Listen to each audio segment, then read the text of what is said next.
모든 일을 그의 뜻의 결정대로 일하시는 이의 계획에 따라. 헬라어에도 보면 이 말씀은 한 긴 구절로 이렇게 헬라어에는 이렇게 전치사나 이런 거로 구를 묶어서 표현하는 방법이 있는데요. 꽤 길게 이렇게 묶어 놨는데 상당히 긴박하게 이렇게 이 중요한 단어들이 연결되어서 한 뜻을 이루고 있습니다. 모든 일을 계획에 따라. 근데 계획은 누구의 계획이냐? 그의 뜻의 결정대로 일하는 이의 계획이다. 그의 뜻에, 이 뜻은 우리가 이미 5절에 기뻐하신 뜻 할 때 그 뜻입니다. 주님이 기뻐하신 뜻, 텔레마라고 하는데 주님의 그 기뻐하시는 뜻에 결정대로, 지금 이렇게 결정대로라고 번역이 되어 있지만 옛날 성경에는 원함, 이게 원함이 좀 더 나은데요. 마음의 원함, 이런 분들이 이 불례라고 하거든요. 그래서 그의 뜻의 원함대로 일하시는 이의 계획에 따라. 그의 뜻의 원함. 우리는 원함과 뜻이 또 기뻐함과 뜻이 항상 일치할 수가 없어요.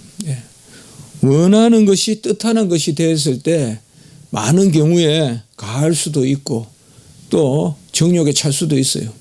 왜냐하면 우리의 원함이 온전치 못하기 때문에 그래요. 우리가 원하는 대로 뜻해라. 원하는 대로 뜻해서 그 뜻을 이루라 라고 한다면 이 세상은 참 혼란스러울 것입니다. 왜냐? 우리가 원하는 것이 정욕에 차 있고 자랑에 차 있고 온갖 사욕에 차 있기 때문에, 그러나 주님은 원하시는 것과 기뻐하시는 것이 이미 스스로 사랑이시고 완전하시고 절대적 거룩, 절대적 선이신 그 하나님의 원하심과 그리고 그 하나님의 기뻐하심이기 때문에 그것이 결코 추워도 1.1핵도 어긋남이 없단 말이에요. 그저 원하시는 대로 기뻐하시는 대로 뜻하셔서 만사를 이루신다 이 말이죠. 그래서 우리는 사실 하나님이 원하심과 하나님이 기뻐하시는 그 말씀의 그 뜻에 깊이에 가닿기가 참 어렵습니다. 그 깊이에 가닿기가 어렵습니다. 우리는 아무리 머리를 써도 잘 안 됩니다. 저 사람이 저런 것 같아도, 저 사람이 안 되는 것 같아도 하나님은 그 사람 편에 서 있고, 저 사람은 되는 듯 한데도 하나님은 그 사람 편에 서 있지 않습니다. 여러분 에서와 야곱을 보시면 누구든지 에서가 사람에게 인기가 있고 에서가 뭔가 하나님의 아들 같은 담력도 있고 용기도 있고 그렇게 보일 겁니다. 그래도 하나님은 야곱 편을 듭니다. 야곱을 모태에서부터 조성하시고 야곱과 동행하시고 에서와 동행하시는 게 아니라 야곱 편을 드는 것입니다. 모든 일을 그의 뜻에, 이 결정대로, 이 불례라는 말은 결정도 좋지만 그의 뜻의 원하대로, 혹은 그렇게 안 되면 원하시는 뜻대로, 5절과 11절의 말씀에 비하면 5절을 그 기쁘신 뜻대로 이렇게 우리가 본다면 11절은 그대로 그 원하시는 뜻대로 이렇게 우리가 또 생각해 볼 수도 있어요. 그게 좀 더 둘 다 명사가 두 개 겹쳐져서 그대로 직역을 하면 1장 5절은 기뻐하심의 뜻대로, 그리고 11절은 원하심의 뜻대로 이렇게 우리가 볼 수가 있어요. 그래서 기뻐하심, 원하심, 뜻하심, 우리가 그렇게 자주 나누잖아요. 이 세 단어는 하나님의 절대 주권을 이야기한다. 하나님이 기뻐하시고 하나님이 원하시고 하나님이 뜻하시고 그건 절대 주권이다 이거죠. 뭐 어떤 조건이 있는 게 아니고 무조건이죠. 하나님 기뻐하심 그거밖에 없어요. 뭐 또 다른 조건이 없어요. 하나님의 기뻐하심, 하나님의 원하심, 하나님의 뜻하심, 이것을 우리가 아멘 하는 것이 바로 예정론이에요. 하나님의 전적 주권은 믿는다 하면서 애정론은 믿지 않겠다. 칼 바르트와 같은 이런 것은 있을 수가 없어요. 하나님의 전적 은혜를 이야기하고 은혜의 승리다, 은총의 승리다 하면서 가장 신학의 은총을 많이 이야기했다고 하는 그 바르트가 그렇게 자칭하지만은 애정론을 믿지 않는데 어떻게 전적인 은혜가 될 수 있냐고요.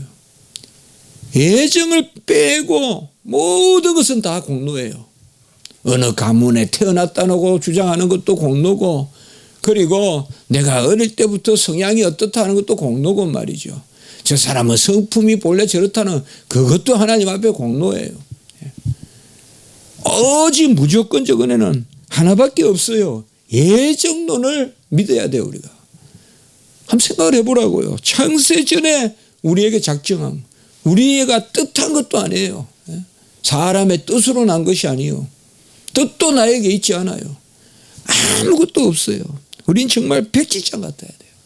그러니 누굴 미워할 수가 없는 거겠죠, 사실. 없어요. 그 사람을 하나님이 사랑하실 수 있으니까 말이죠. 그 뜻의 결정대로 일하시는, 그 뜻의 원하심대로 일하시는.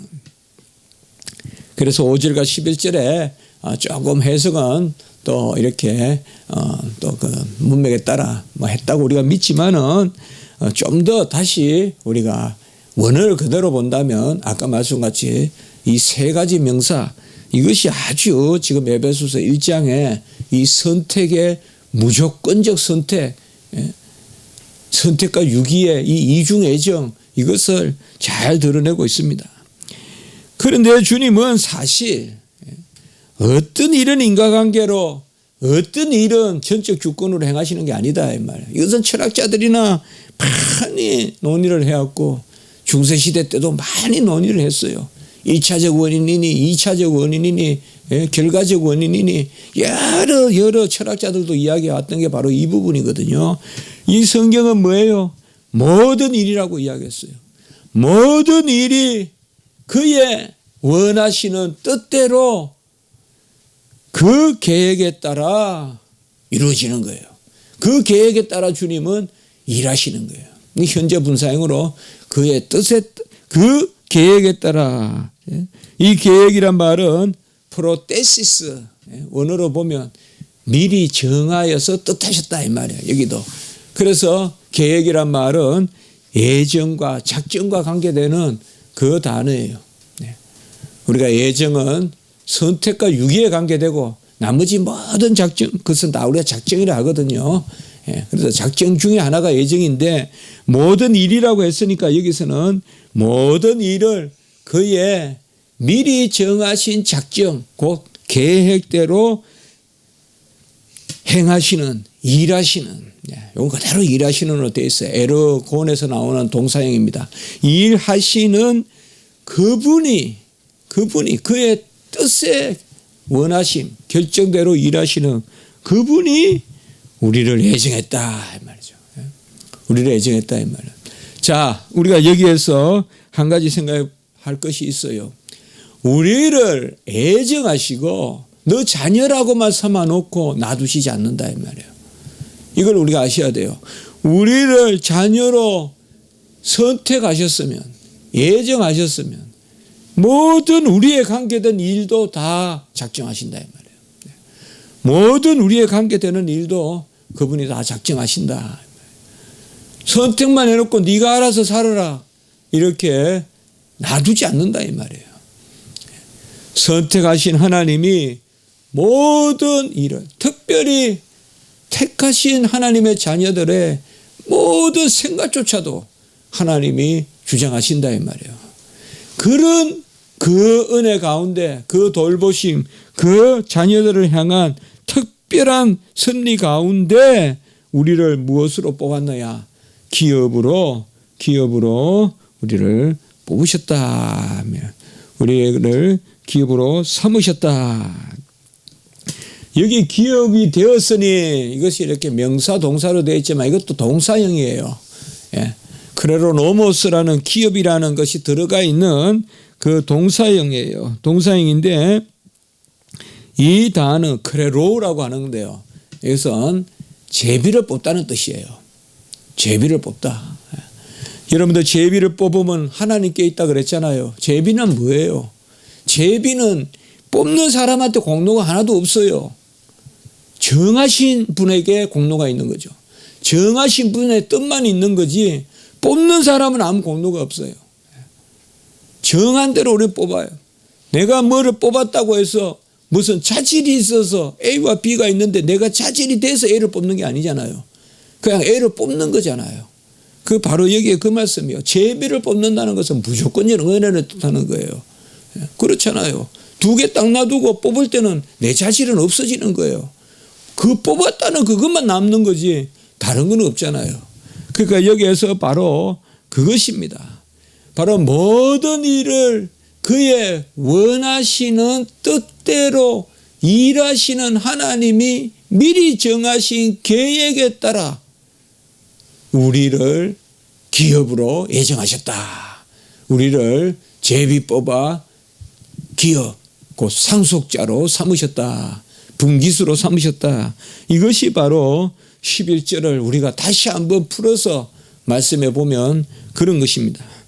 사실 지금 에베소서 1장에 특별히 우리가 3절에서 14절까지 보는 이 삼위일체의 영원한 구원 협약 그리고 그 예정은 상당히 긴밀하게 강조되어 있고 또 단어들이 아주 오밀조밀 사용되어 있어서 우리가 참 이 에베소서가 얼마나 참 고급스럽게 적혀 있고 그래서 많은 사람들이 이 에베소서를 암송한다. 그것은 전에 우리가 말씀을 했습니다. 우리는 하나님의 제비 뽑음으로 그가 우리를 뽑으셨어요. 그가 우리를 뽑으셔서 그의 뜻하심과 그의 원하심과 그의 기뻐하심으로 우리는 아무 공로가 없이 그의 기업이 되었습니다. 이 기업은 아까도 말씀드렸듯이 모든 일을 미리 그의 원하시는 뜻대로 일하시는 일한다 이 말이죠. 그야말로 이 단어는 일하시는 하나님.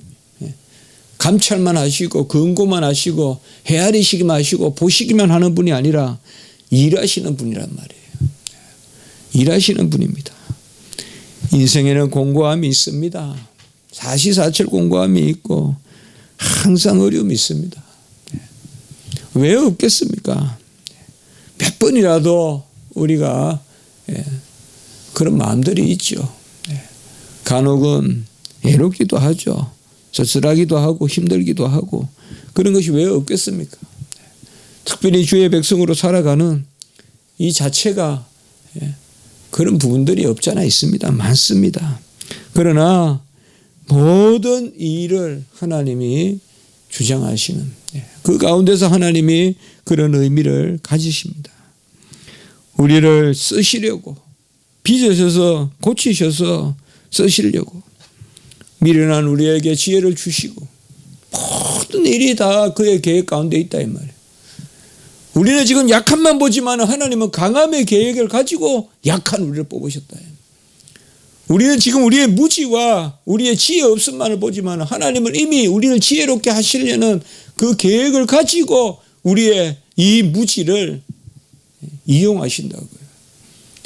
세상에 변사가 많고 세상에 지혜로운 자가 많지만은 미련한 세상에 뛰어난 자가 많고 명망 있는 사람이 많지만은 정말 만삭되지 못하여 난 우리와 같은 사람을 하나님이 뽑아서 쓰는 것은 그것은 모든 일을 간섭하시되 너는 내 것이라 너는 내 상속자라 기업으로 뽑으신 그 하나님의 은혜 가운데서 우리를 인도하신다.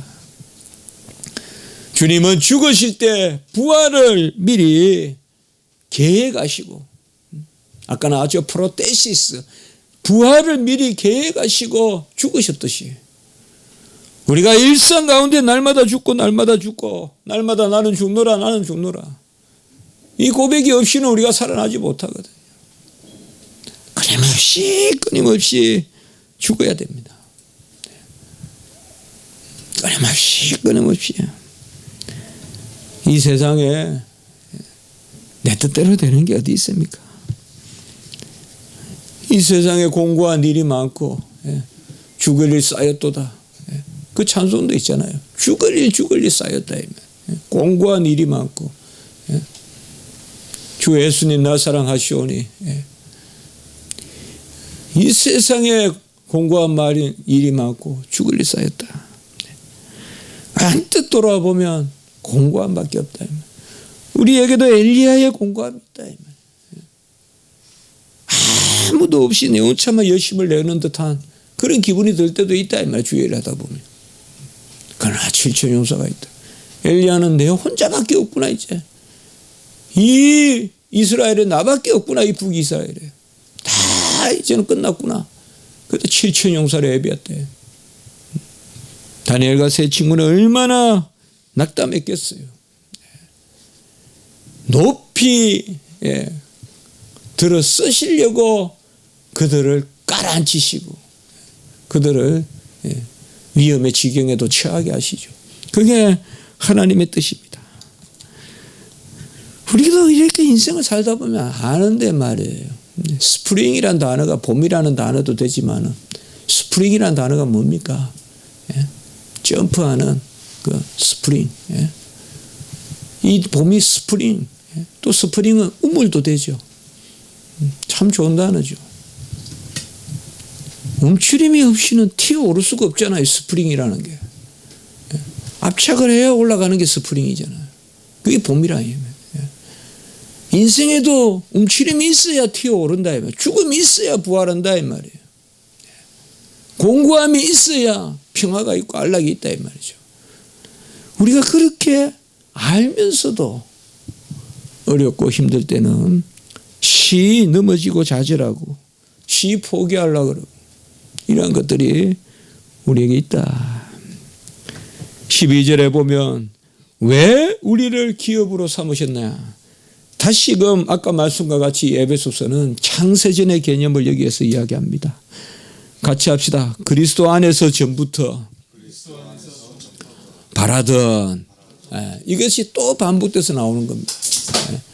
그래서 이 에베소서에는 이러한 말씀이 아주 은혜롭게 전개되어 있어요. 아주 시적으로 이렇게 반복되어 있음을 볼 수 있어요. 그래서 우리가 아까도 말씀같이 그리스도 안에서 우리가 그리스도 안에서 전부터 그의 영광이 오늘도 아니나 다를까 계속 지금 나오는 거잖아요. 3절로부터 계속 그의 안에서 또 그가 사랑하시는 자 안에서 계속 나오잖아요. 오늘도 11절에 보면 그 안에서 관계대명사를 사용해서 나왔고 또 12절에 보면 그리스도 안에서 여기서는 그냥 명사로 또 이렇게 나왔죠. 엔토 그리스도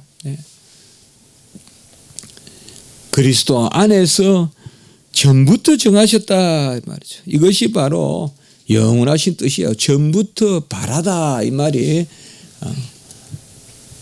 그래서 아까 그 단어가 좀 더 원하다는 단어하고 우리가 맞아 떨어진다 이 말이. 이렇게 우리가 보면 그러니까 성경 번역이 잘못됐다고 우리 말하지 말고 우리가 그런 의미를 가지고 해석하면 될 것 같아요. 그래서 아까 그의 뜻의 결정대로 라고 했을 때 그의 뜻에 원하신 대로 그것이 12절에 보면 우리가 그리스도 안에서 우리가 전부터 바라던 그가 전부터 바라던 영원한 하나님의 뜻을 이야기합니다. 하나님은 우리에게 무엇이 되기를 원하실까요? 무엇을 하라고 우리가 선택하셨을까요? 인생의 제일 목적은 바로 뭡니까? 그걸 여기서 분명히 말하고 있죠. 전부터 우리를 자녀로 택하신 것은 그의 영광의 찬송이 되게 하려 하심이라 라고 이렇게 말씀하고 있습니다. 그의 영광의 찬송, 이건 두 가지로 생각할 수가 있어요. 그의 영광을 찬송하란 말도 될 수 있고 그의 영광에 동참하라는 뜻도 될 수가 있어요. 우리가 하나님의 영광에 참여하는 길은 하나밖에 없어요. 그의 영광을 찬송하는 길이에요. 그의 영광을 송축하는 길이 우리가 그의 영광에 참여하는 길이에요. 우리는 예배자로서 그의 영광에 참여하는 거지 마치 그와 동등하고 그의 영광을 취하고 그런 자기가 아니에요. 우리는 그를 예배함으로 그에게 영광을 돌림으로 그의 영광에 동참하는 거예요. 왜요? 그분은 받을 필요가 없으신 완전하신 분이에요. 영광을 받을 필요가 없으신 분이에요. 영광이란 말은 완전하심을 뜻해요. 뭐 많은 해석이 있을 수 있지만 저는 그렇게 해석해요. 영광은 완전함이에요. 하나님의 완전함이 영광이에요. 다른 단어로는 표현이 안 돼요. 아무리 표현하려고 해도. 완전하신 하나님, 꽉 찬 거, 천사가 날개를 펴서 제단을 꽉 채우는 거, 그게 영광이에요. 완전함이에요. 완전함. 틈이 없는 거예요. 그 틈이 없는 그 창세전의 영광, 아버지와 아들이 함께 가지고 계셨던 그 창세전의 영광, 영화, 완전한 영광 가운데 계세요. 더 이상 받을 게 없어요. 그분은 우리에게. 그러나 우리에게 영광을 받고자 하세요. 그것은 결국 한 가지 길이에요. 우리를 그와 하나가 되게 하시는 길이에요. 더 이상 받을 필요가 없으신 분이 우리에게 받는다는 것은 우리를 그 속으로 받아들이시는 거예요. 하나가 되게. 그래서 우리도 그의 영광에 동참하는 거예요.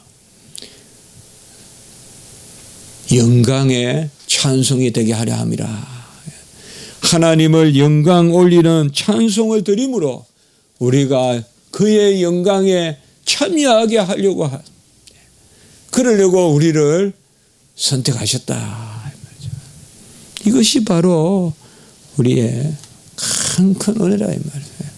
딱 여기에서 이야기하고 있잖아요. 오늘 말씀에서 우리가 너무나 중요한 일들을 많이 굳이 뭐 어렵게 신학적으로 할까? 여기에 다 들어있다 이 말이에요. 성경은. 그래서 성경을 우리가 자세히 보면 철학이고 뭐고 다 나온다 이 말이에요. 이게. 하나님은 모든 일을 계획하신다 이 말이에요. 큰 계획만 잡아놓고 작은 일은 인과관계에 맡겨놓는다. 이런 여러 가지 이론들이 있다 이 말이에요. 이게 중세적 이론이 있다 이 말이에요. 그래서 하나님은 작은 것은 인간에게 맡겨놓고 그 인과관계에 따라 하나님은 또 크게 움직인다 이렇게 하는데 아니요. 작은 것도 하나님이 간섭해요. 아무리 작은 일도 비가 하나 오는 거 눈이 하나 오는 거 그 인과관계도 하나님 편에 있지. 우리가 열심히 일을 해서 땀을 흘리면 그 땀 흘린 데 대한 보답 그거는 우리의 인과관계고 그 다음에 하나님이 그걸 보시고 크게 이렇게 은혜를 베푸신다. 그런 생각은 잘못된 생각이라. 모든 일을 그의 뜻의 결정대로 오늘 말씀을 하면 그의 뜻의 결정대로 우리 아까 같이 조금 바꿔보면 그의 원하심의 뜻대로 계획하시는 미리 정하시는 계획하시면서 일하시는 그분이 우리를 선택하셔서 영광의 그러한 찬송이 되게 하려 하심이라. 우리가 특별히 오늘 부활절의 아침에 정말 주님께서 죽으신 것은 이미 부활의 뜻을 가지고 계시고 사실상 1년 내내 그래서 칼빈이 이야기했듯이 되도록 많이 성찬하면 좋다. 언제 성찬하냐 이런 것 자체가 벌써 이건 잘못된 생각이라 이 말이에요. 1년 내내 성찬하면 좋아요. 성탄절에도 성찬할 수 있고 연말에도 성찬하고. 그러나 이제 제네바 사람들이 오해를 한 거예요. 로마 캐톨릭이 그걸 잘못 이용하니까 의식적으로 자꾸 생각하니까 말이에요. 1년에 몇 번 돌아오는 의식같이 자꾸 생각하니까 로마 캐톨릭 했으니까 우리 많이 하지 말자. 그래서 칼빈이 양보해서 한 달에 한 번 12번 하다가 나중에는 더 압력을 넣어가지고 4번 하고 그게 바로 성찬의 그 역사거든요. 그래서 오늘 말씀을 비추어서 이런 은혜가 있길 바라고 기도드리겠습니다. 거룩하고 자비로우신 하나님 아버지여 모든 일을 그의 뜻의 결정대로 일하시는 그분의 계획에 따라 그리스도 안에서 예정하신 기업으로 예정하신 우리가 이제 영광의 찬송이 되게 하시니 참으로 감사합니다. 하나님 아버지, 더 받을 것도 채울 것도 완전하신 하나님이 우리에게 받고자 하시니 감사를 드립니다. 이 시간에 우리의 영광을 받으시고 그리하여 우리가 그 영광에 참여하는 그런 은혜가 될 수 있도록 인도하여 주시옵소서. 오늘은 부활주일입니다. 죽음을 깨고 생명으로 죽음을 이기신, 죽음을 죽이는 그 죽음의 권능을 인치시는 이 부활의 놀라운 역사가 우리 모든 성도님들에게 임하게 하시고, 예배드리고 기도하고 서로 교제할 때, 또 특별히 오늘 성찬을 거행할 때 하나님 아버지 은혜 가운데 인도하시고 이 부활의 기쁜 소식이 만방에 선포되고, 특별히 저 북한 땅 불쌍한 우리 동족들에게도 이 부활의 권능이 선포될 수 있도록, 이 부활의 놀라운 권능이 모든 무기를 녹이고 화평을 이룰 수 있도록, 담을 흘 수 있도록 인도하여 주시옵소서. 구주 예수 그리스도의 이름으로 감사하며 기도드리옵나이다. 아멘.